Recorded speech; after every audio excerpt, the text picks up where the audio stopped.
Sir Benjo, pwede bang papasukin ng supervisor ang teacher kahit nag-suspend na ang mayor ng klase? Aba, matindi ang supervisor na yan, ha?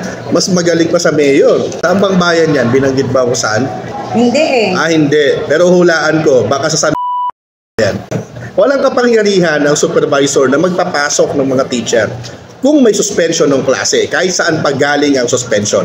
Galing man ang suspension sa principal, galing ang suspension sa mayor, sa governor, o sa presidente ng Pilipinas, o kasi lahat ng binanggit ko niyan ay may kapangyarihang mag-suspend. Ngayon, sa tanong na meron ba o pwede bang papasukin ng supervisor ang mga teacher, ang sagot ay hindi.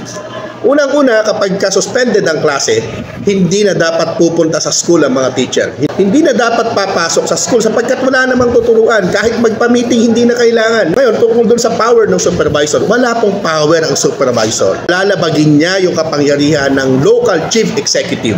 Yung mayor ay local chief executive. Ngayon, kung nagkamali yung mayor sa tingin niya, abay sabihin niya sa mayor, huwag yung mga teacher ang mag-suffer doon sa kanyang kapritsyo. Yun lang. May mga ganito sa inyo. May supervisor na mas mahusay pa sa DepEd order o mas mahusay pa sa local government code, abay i-report ninyo sa amin. Yun lamang, magandang umaga. Yung mga inuulan po dyan sa mga lalawigan sa North Luzon, particular po dyan sa Isabela, mag-ingat po tayong lahat. Thank you.